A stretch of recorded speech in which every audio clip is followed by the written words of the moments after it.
একটা শব্দ আছে, পরিস্থিতি। অনেক মানুষের মুখে আমরা এই শব্দ শুনি। জীবনে যখন অসফল হই, দুঃখ আসে, সংকট আসে, কোনো বিপদ ঘনিয়ে আসে, তখন সমস্ত দোষ আমরা পরিস্থিতির ওপর চাপিয়ে দিই। আর দেখতে গেলে কোথাও না কোথাও ঠিকই করি।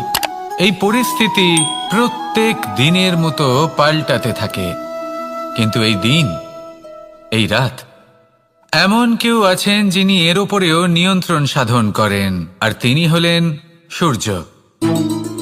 ঠিক সেই রকমই আমাদের জীবনেও সূর্য হলো এই মন।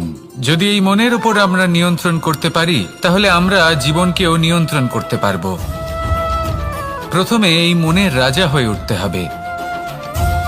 তাই মনে রাখবেন, যদি মন দুর্বল হয়, তাহলে পরিস্থিতি আমাদের সমস্যা বলে মনে হবে। এই মন যদি স্থির হয়, পরিস্থিতি প্রতিস্পর্ধা বলে মনে হবে। আর এই মন যদি শক্তিশালী হয়ে ওঠে, তাহলে যে কোনো পরিস্থিতি আপনার কাছে একটা সুযোগ মাত্র।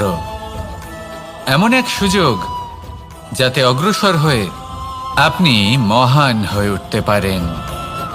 এই মনের শক্তির বৃদ্ধি ঘটান, মহান হয়ে উঠুন, আর আমার সাথে ভালোবেসে বলুন, রাধা রাধা। খুব সুন্দর একটা কাহিনী আছে। একবার এক ব্যক্তি নিজের অসফলতার জন্য ত্রস্ত হয়ে সময় দেবতার তপস্যা করতে বসলেন। উনি তপস্যা করলেন এবং সময় দেবতা প্রসন্ন হলেন। মানুষের রূপ ধারণ করে ওনার সামনে প্রকট হলেন। এবার সেই ব্যক্তি ওনাকে জিজ্ঞেস করলেন যে কি এমন আছে যার জন্য আপনি বারবার জয়ী হন আর আমি চিরকাল পরাজিত হয়ে থাকি? কেন এত পরিশ্রম করা সত্ত্বেও আমি সাফল্য লাভ করতে পারি না? তখন সময় দেবতা উত্তর দিলেন যে দিন হোক বা রাত, ঝড় হোক বা ভূমিকম্প, রোদ হোক বা বৃষ্টি হোক, সময়ের সূত্রপাত হোক বা প্রলয়, আমি থামি না, আমি চলতেই থাকি। আর সেই জন্য যিনি থেমে যান তিনি পরাজিত হন আর আমি জয়ী হই। এটাই আমাদের শিখতে হবে। জীবনে সবসময় চলতে থাকুন, কখনো থামবেন না। হ্যাঁ, কিছুক্ষণের জন্য বিরতি নিতে পারেন, বিশ্রাম করার জন্য, নিজেকে আরো সশক্ত করে তোলার জন্য, কিন্তু থেমে যাবেন না। নিরন্তর কর্ম করতে থাকুন, পরিশ্রম করতে থাকুন, তবেই এই সংসার আপনাকে মনে রাখবে। আসুন আমার সাথে ভালোবেসে বলুন, রাধা রাধা। আমাদের জীবনে গুরুজনেরা, জ্ঞানী মানুষজন সবসময় একটা কথা বলেন, ধৈর্য ধরো। শুধুমাত্র দুটো শব্দ, কিন্তু কতটা বিশাল সেটা বোঝার চেষ্টা করুন। ছোট একটা অস্ত্র হাতে নিন এবং একটা বিশাল পর্বতে নিরন্তর প্রহার করতে থাকুন, ধৈর্য ধরে সেই কাজ করতে থাকুন। এমন একদিন আসবে, এই বিশাল পর্বতে আপনি একটা পথ তৈরি করবেন। কোনো ধনুর্ধর যখন নিজের বিদ্যা অর্জন করেন, তখন তাকেও ধৈর্য ধরতে হয়, তার নিজেকে সময় দিতে হয়, তবেই সে ধনুর্বিদ্যা শিখতে পারে। সেইভাবে আমাদের জীবনেও ধৈর্য ধরার খুব প্রয়োজন। পরিবারে ধৈর্য রাখতে পারলে তাহলে আস্তে আস্তে দেখবেন প্রেম বৃদ্ধি পাচ্ছে। সমাজে যদি ধৈর্য রাখতে পারেন, তাহলে আস্তে আস্তে এই সমাজ আপনাকে সম্মান করবে। যদি নিজের জীবনে ধৈর্য রাখতে পারেন, তাহলে নিজে থেকেই আত্মবিশ্বাস বাড়বে, নিজের বিকাশ হবে। জীবনে সবই সম্ভব যদি ধৈর্য রাখতে পারেন। হয়তো আস্তে আস্তে হবে, কিন্তু হবে অবশ্যই। শুধু ধৈর্য রাখুন, কারণ ধৈর্যই সবথেকে বড় পুঁজি। আসুন আর আমার সাথে ভালোবেসে বলুন, রাধা রাধা। আমাদের জীবনে যখনই আমরা কোনো বড় দায়িত্বের সম্মুখীন হই, তখন আমরা তার থেকে দূরে পালাই আর এই অজুহাত দিই যে না না, এত বেশি ভার বহন করার যোগ্যতা আমার নেই, আমি করতেই পারবো না। দেখুন, এই সংসারে ভিন্ন ভিন্ন ধরনের গাছ আছে, ছোট গাছ, বড় গাছ, কিন্তু বটগাছের মতো বড় এবং নিবিড় গাছ আর একটাও নেই। সে নিঃস্বার্থভাবে এই সংসারকে সেবা করে যায়, ছায়া প্রদান করে, শীতলতা প্রদান করে। আর যখন এমন সময় আসে যখন তার ওপর বোঝা অত্যন্ত বেড়ে যায়, সে কিন্তু কোনোভাবেই ভেঙে পড়ে না। তখন সে নিজের নিঃস্বার্থ কর্মের ফল লাভ করে, সেই নিঃস্বার্থ কর্ম যা সে করেছে। তার দেহ থেকে ছোট ছোট ঝুড়ি বার হয় এবং তা কাণ্ডের আকার ধারণ করে। সেই কাণ্ড মাটির কাছে পৌঁছয় এবং তারপর তা বটগাছের সহায়ক হয়ে ওঠে। সে ভেঙে পড়ে যায় না। এইভাবে আপনিও জীবনে নিঃস্বার্থভাবে সবার সেবা করুন, ভালোবাসুন, সবাইকে সাহায্য করুন। যেদিন আপনার ওপর বোঝা অত্যন্ত বেড়ে যাবে, সেদিন এই সব মানুষ আপনাকে সাহায্য করার জন্য আসবেন, আপনার শক্তি হয়ে উঠবেন, আর আপনি বটগাছের মতোই মহান এবং বিশাল হয়ে উঠবেন। আসুন আর আমার সাথে ভালোবেসে বলুন, রাধা রাধা। মানুষ তার জীবনে দুই ধরনের পরিস্থিতিকে খুব ভয় পায়। এক, কোনো কারণবশত কারোর সামনে নত হওয়া। দুই, কোনো কারণে নিজের চরিত্র থেকে, নিজের মূল্যবোধ থেকে বিচ্যুত হওয়া। এবার কেন হয় এরকম যে কথায় কথায় কারোর সামনে নত হতে হয়? কেন বারংবার নিজের চরিত্র থেকে চ্যুত হতে হয়? এরকম কেন হয়? এটা তখনই হয় যখন আমাদের শিক্ষা এবং মূল্যবোধের অভাব থাকে। যদি মানুষের মধ্যে প্রকৃত শিক্ষা থাকে, তাহলে এই সংসারে কোনো সময় এবং কারোর সামনেই নত হওয়ার কোনো প্রয়োজন নেই। যদি মানুষের মধ্যে মূল্যবোধ থাকে, তাহলে তাকে নিজের মূল্যবোধ বা চরিত্র থেকে বিচ্যুত হতে হয় না, তা সে যাই হয়ে যাক না কেন। কোনো বালককে যদি জন্ম থেকেই সুশিক্ষার অধিকারী করা হয়, শিক্ষিত করা হয়, মূল্যবোধের অধিকারী করা হয়, তবে সে এই সংসারে এমন কর্ম করবে যাতে সে নিজেকে, নিজের পরিবারকে, সমগ্র সমাজকে গর্বিত করতে পারে। শিক্ষা লাভ করুন, মূল্যবোধ লাভ করুন এবং আমার সাথে ভালোবেসে বলুন, রাধা রাধা। আমাদের সকলের জীবনে একটা লক্ষ্য থাকে যেটা আমরা লাভ করতে চাই। ঠিক যেন একটা প্রতিস্পর্ধা বিদ্যমান যে কে সব থেকে আগে নিজের লক্ষ্যে পৌঁছতে পারবে। আর সেই জন্য আমরা সকলেই খুব তাড়াতাড়ি এগোতে চেষ্টা করি, বড় এবং দীর্ঘ পদক্ষেপ ফেলি যাতে তাড়াতাড়ি নিজের লক্ষ্যে পৌঁছতে পারি। কিন্তু এক অত্যন্ত গুরুত্বপূর্ণ বিষয় আছে, সবসময় লক্ষ্য সামনে থাকবে না, কখনো কখনো তা খুঁজতে হয়। এই যাত্রা খুব কঠিন হতে পারে, আর ঠিক এই কারণেই সবসময় দ্রুত গতিতে চলা বা তাড়াতাড়ি পথে চলা সেটা আবশ্যক নয়। তার থেকেও বেশি গুরুত্বপূর্ণ হলো ভেবেচিন্তে তারপর পথ চলা। যদি ভেবেচিন্তে পদক্ষেপ ফেলেন, চলতে পারেন, তাহলে সেটাই সর্বশ্রেষ্ঠ পদক্ষেপ। কখন কোন দিকে যেতে হবে, কখন কোথায় দিক পাল্টানো যাবে না, কখন গতি বেশি রাখতে হবে, কখন কম, কখন থামবো, কখন চলবো, এই সব কিছুর বিষয়ে জ্ঞান অত্যন্ত গুরুত্বপূর্ণ এবং ভেবে চিন্তে চলতেই হবে। সেই জন্য শুধু তীব্র গতিতে সামনে এগোলে চলবে না, ভাবনা চিন্তা করে এগোতে হবে। আসুন আমার সাথে ভালোবেসে বলুন, রাধা রাধা। কখনো কোনো প্রজাপতিকে উড়তে দেখেছেন? কি সুন্দর উড়ে বেড়ায় সে, এক ফুল থেকে অন্য ফুলে, এক পাতা থেকে অন্য পাতার ওপর। কিন্তু সে কিভাবে উড়তে শেখে কখনো ভেবেছেন? জন্ম থেকেই কিন্তু প্রজাপতির ডানা থাকে না, ও কিন্তু ছোট্ট একটা ডিমের আকারে জন্ম লাভ করে। তারপর সেই ডিমটি ভেঙে একটি কীট বাইরে আসে। আস্তে আস্তে সে বড় হয়, ওর শক্তি বৃদ্ধি পায়। তারপর সে সেই কীট দশা ত্যাগ করে নিজের ডানাগুলি মেলে। এই প্রক্রিয়া তার কাছে সরল নয়, অত্যন্ত যন্ত্রণাদায়ক প্রক্রিয়া, কিন্তু সে সেই যন্ত্রণা মেনে নেয়। আর তারপর আস্তে আস্তে সে উড়তে শেখে। শুধুমাত্র আকাশে উড়ে বেড়ায় তা নয়, আমাদের মনের মাঝে উড়ে বেড়ায়। এবার এই ডিম থেকে প্রজাপতি হয়ে ওঠার যে যাত্রা, এটা যতটা কঠিন, ততটাই কঠিন হয় এই সংসারে শ্রেষ্ঠ কর্ম করা, ততটাই কঠিন হয় এই সংসারে মহান হয়ে ওঠা। সেই জন্য প্রয়োজনীয় প্রচেষ্টা এবং সময়। নিরন্তর প্রচেষ্টা করতে থাকুন, পর্যাপ্ত সময় নিন এবং আপনি নিজেকে এই আকাশে উড়ন্ত অবস্থায় পাবেন। আসুন আমার সাথে ভালোবেসে বলুন, রাধা রাধা। পায়েস হলো আমার বিশেষ প্রিয়। এর মধুর স্বাদ মনকে প্রফুল্ল করে তোলে। ছোটবেলায় মা আমার জন্য পায়েস বানাতেন এবং আমাকে বলতেন যে গরম থাকতে থাকতে খেয়ে নে কানাই, ঠান্ডা হয়ে গেলে ভালো লাগবে না। কিন্তু আমিও দুষ্টু ছিলাম, ঠান্ডা হওয়া পর্যন্ত অপেক্ষা করতাম, আর ঠান্ডা হয়ে যাবার পরে মার কাছে যেতাম আর ওনাকে বলতাম যে মা, পায়েস তো ঠান্ডা হয়ে গেছে, এটা গরম করে দিন। তখন মা হাসতেন আর বলতেন যে পায়েস না হয় আমি আবার গরম করে দেব কানাই, কিন্তু এর মধুর স্বাদ, সেই মিষ্টত্ব, সেই সুবাস, সেটা আবার ফিরে আসবে না। কথাটা সত্যি।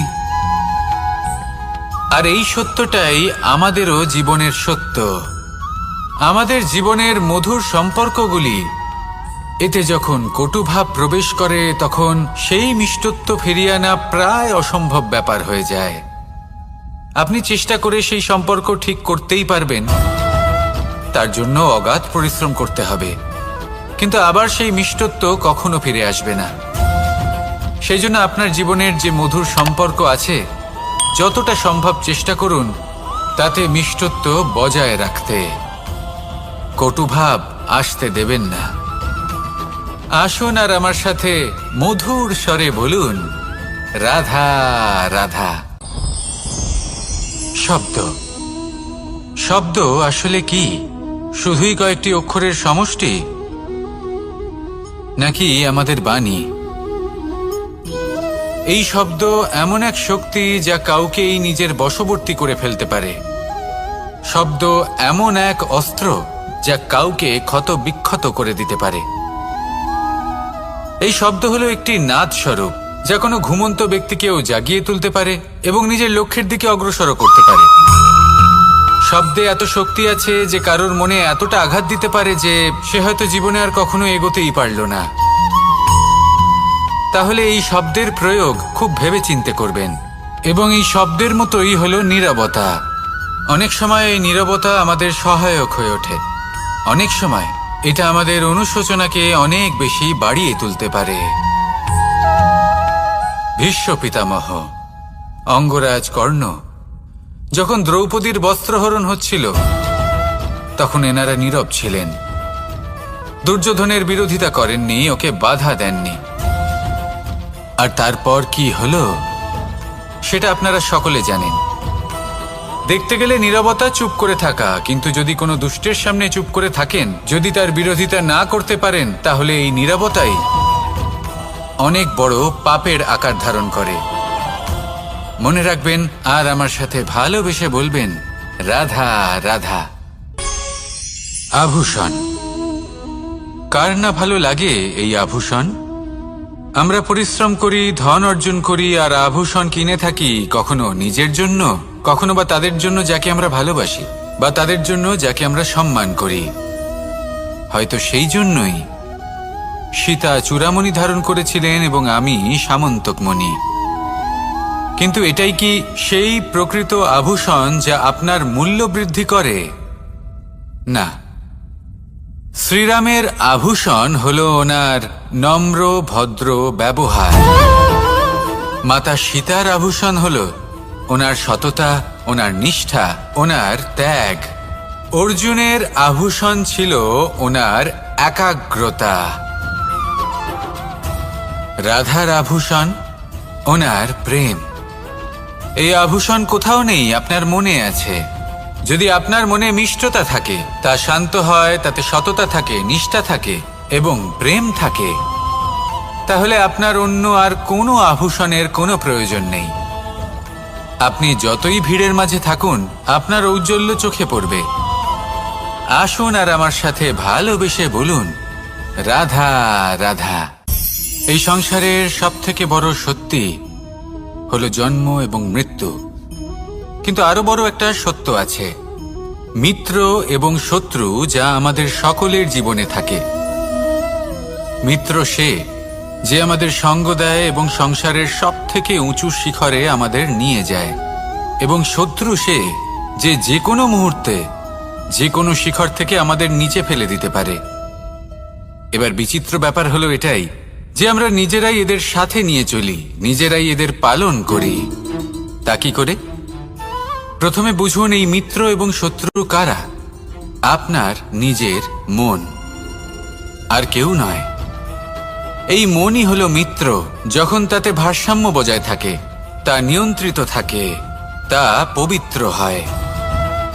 কিন্তু যদি এই মন অনিয়ন্ত্রিত হয়ে পড়ে, যদি আপনাকে সে নিয়ন্ত্রণ করতে শুরু করে, তখন সেই আপনার সবথেকে বড় শত্রু হয়। সেই জন্য এই মনের ওপর নিয়ন্ত্রণ রাখতে শিখুন, এতে ভারসাম্য বজায় রাখতে শিখুন। তাহলে আপনি এমন এক বন্ধুকে পাবেন যে আপনাকে এই সংসারের শিখরে পৌঁছে দেবে। আসুন আমার সাথে ভালোবেসে বলুন, রাধা রাধা। ঈশ্বর আসলে কে? সংসারের বেশিরভাগ মানুষের কাছে ঈশ্বর হলেন এই সংসারের রচয়িতা, পালনকর্তা। কারোর কাছে উনি জ্ঞাতা, কারোর কাছে উনি হলেন আস্থার প্রতীক, আবার কারোর জন্য শুধুমাত্র অন্ধ বিশ্বাস। কিন্তু এই ঈশ্বর কি কোনো শরীর, নাকি একটা বোধ, নাকি শুধুই শ্রদ্ধা? ঈশ্বর হলেন তিনি যিনি হলেন আপনার ইষ্ট। সেই জন্যই তো গুরু, মাতা, পিতা এনাদেরও ঈশ্বরই বলা হয়েছে। যাদেরকে আমরা ঈশ্বর বলে মনে করি, যারা আমাদের ইষ্ট, তাঁরা আমাদের একটি পথ দেখান, একটি দিকে চালিত করেন। সেই পথে চলে আপনি শুভ কর্ম করতে পারেন। আর যখন কোনো ব্যক্তি তার ঈশ্বরের আদেশ পালন করেন, তখন সে নিজে থেকেই শুভ পথে অগ্রসর হয়ে যান। বেশ কয়েকজন মানুষ ঈশ্বরের ওপর আস্থা রাখেন এবং ভাবেন যে অনুচিত কোনো কাজ করা উচিত নয়, ঈশ্বর দেখছেন। ওনারা ভয় পান যে কোনো অনুচিত কর্ম করলে কে জানে তার পরিণাম কি হবে। এমন অনেক ব্যক্তি রয়েছেন যারা ঈশ্বরকে বিশ্বাস করেন এবং জানেন যে ঈশ্বর তাদেরকে দেখছেন। তাই যে যে শুভ কর্ম ওনারা করেছেন তার ফল তারা অবশ্যই পাবেন। এবার আপনি ভয় পেয়ে ঈশ্বরকে বিশ্বাস করবেন, নাকি বিশ্বাসের দ্বারা ঈশ্বরকে বিশ্বাস করবেন, সেই সিদ্ধান্ত আপনারই। কিন্তু হ্যাঁ, যদি আপনার মনে ঈশ্বরের জন্য কোনো স্থান থাকে, যদি আপনার কোনো ইষ্ট থাকেন, যদি আপনি কাউকে ঈশ্বর মনে করেন, যার প্রত্যেক আদেশ আপনি পালন করে থাকেন, তাহলে বলি, ঈশ্বর কখনো আপনাকে অনুচিত পথে চালিত করবেন না। আসুন আমার সাথে ভালোবেসে বলুন, রাধা রাধা। এই সংসারে ভিন্ন ভিন্ন ধরনের গাছ আছে, অসংখ্য ধরনের প্রজাতি আছে। কিছু গাছ পাতা দিয়ে থাকে, কিছু ফুল, কিছু ফল। কেউ ছায়া প্রদান করে, কেউ শীতলতা প্রদান করে, কেউ নিজেকে খুব কষ্ট দিয়ে এই সংসারের বিকাশে সহায়ক হয়ে ওঠে। কিন্তু এই সবার মধ্যে একটা বিষয় কিন্তু সমান, এরা প্রত্যেকেই পাতা ছাড়া, ফুল ছাড়া, ফল ছাড়া জীবিত থাকতেই পারে, কিন্তু কোনো বৃক্ষই শিকড় ছাড়া বেঁচে থাকতেই পারে না। এটাই হলো রাধার। ঠিক সেইভাবেই আমাদের জীবনে শক্তি হোক, ধন হোক বা সাফল্য হোক, আমাদের বা আমাদের পরিবারের প্রসন্নতাই হোক, এই সব কিছুর আধার হলো, সবকিছুর মূল হলো পরিশ্রম। তাই জীবনে চিরকাল পরিশ্রম করতে থাকুন। যদি আপনি জীবনে মহান হবার পথে অগ্রসর হতে চান, তাহলে পরিশ্রম করুন। এই পরিশ্রম দ্বারাই নিজের পরিবারকে প্রসন্ন করুন, নিজের বন্ধুদের প্রসন্ন করুন, এই সমাজকে গর্বিত করুন। আসুন আমার সাথে ভালোবেসে বলুন, রাধা রাধা। এই সংসারের সবথেকে বড় রোগ কোনটা? কেউ বলবে মানসিক রোগ, কেউ বলবে সেই রোগ যা সর্পদংশনের ফলে হয়ে থাকে। এই সংসারে ভিন্ন ভিন্ন ধরনের রোগ আছে এবং তার সাথে ভিন্ন ভিন্ন ধরনের যন্ত্রণাও রয়েছে। এমন একটা রোগ আছে যা চোখে দেখা যায় না, যা আপনার শরীরে কোনো দাগ রেখে যায় না, কিন্তু আপনার আত্মাকে পর্যন্ত ক্ষত বিক্ষত করে, অসুস্থ করে তোলে, বিনাশ করে দেয় আপনাকে এবং তার সাথে আপনার আত্মাকেও। এই অসুখের নাম হলো লালসা। লালসা, যে কর্ম সাধন করেছেন তার থেকে বেশি ফল লাভ করার আশা। লালসা, যা আজ আছে তার থেকে অনেক বেশি লাভ করার ইচ্ছে। এই ইচ্ছে এই সংসারে সবার থেকে এগিয়ে থাকার আপনাকে প্রেরণা যোগাবে, কিন্তু তার জন্য আপনাকে অপরাধযোগ্য কাজ করতে উৎসাহিত করবে। আপনার বন্ধু, আপনার আত্মীয়, আপনার পরিবার, এই সবার থেকে আপনি কখন দূরে চলে যাবেন আপনি বুঝতেই পারবেন না। উচিত অনুচিত কোনটা, ধর্ম অধর্ম কোনটা, সব ভুলে যাবেন আপনি। সেই জন্য মনে রাখবেন, নিজের জীবনে যদি আপনি লালসার থেকে নিজেকে দূরে রাখতে পারেন, তাহলে এর অর্থ হলো যে আপনি এই সংসারের সব থেকে বড় অসুখের ওপর বিজয় লাভ করেছেন। আসুন আমার সাথে ভালোবেসে বলুন, রাধা রাধা। এই সাগর কত বিশাল আকার, কখনো শান্ত কখনো উত্তাল, কিন্তু এই সাগরকে এত মহান কে করে তুলল? জল। এবার এই জলের যাত্রা দেখুন, সেটা কতটা কঠিন। এই জল সাগরে থাকে, সূর্য ওকে এতটা উত্তপ্ত করে তোলে যে এই জল নিজের অস্তিত্ব হারিয়ে ফেলে এবং বাষ্পে পরিণত হয়ে হাওয়ায় মিলিয়ে যায়। তারপরে আকাশে যায় আর নিজের অস্তিত্ব আবার হারিয়ে ফেলে, মেঘে পরিণত হয়। তারপর এই মেঘ কোথাও গিয়ে কোনো পর্বতে ধাক্কা খায়, তারপর আবার এই জল নিজের অস্তিত্ব হারায়। তারপরে বর্ষার রূপ ধারণ করে তা বর্ষিত হয়, বা কোনো পর্বতের চূড়ায় তার শিখরে বরফের রূপ ধারণ করে। তারপরে এই বর্ষা মাটির দিকে নিজের যাত্রা শুরু করে। এবার মাটিতে ঝরে পড়া এই বর্ষা স্রোতের আকার ধারণ করে এবং আস্তে আস্তে বইতে থাকে। এই নদীর আকার ধারণ করে এবং নদী রূপে বইতে বইতে পাথরে ধাক্কা খায় বা কোনো পর্বতে ধাক্কা খায়, আর তারপর এই নদী এসে সাগরে সমাহিত হয়ে যায়। নদীর এই জল আবারও নিজের অস্তিত্ব হারিয়ে ফেলে, কিন্তু এইবার সেই জল নিজেই সাগরে পরিণত হয়। এটা আমাদের সকলের জন্য একটা শিক্ষা যে এই সংসারে জীবন এবং সময়ের এ হলো এক অনন্ত যাত্রা। এই সংসারে যা কিছু আছে তার সূত্রপাত কোথাও একটা হবেই। সেই জন্য মৃত্যু এবং সমাপ্তির চিন্তা ত্যাগ করে দিন, আর যে সূত্রপাত আপনি লাভ করছেন তার আনন্দ উপভোগ করুন। ভেবে দেখুন আপনি কিভাবে শ্রেষ্ঠ কর্ম করতে পারেন যাতে এই সংসার এবং এই সমাজ, এই দুইয়ের মঙ্গল সম্ভব। আসুন আমার সাথে ভালোবেসে বলুন, রাধা রাধা।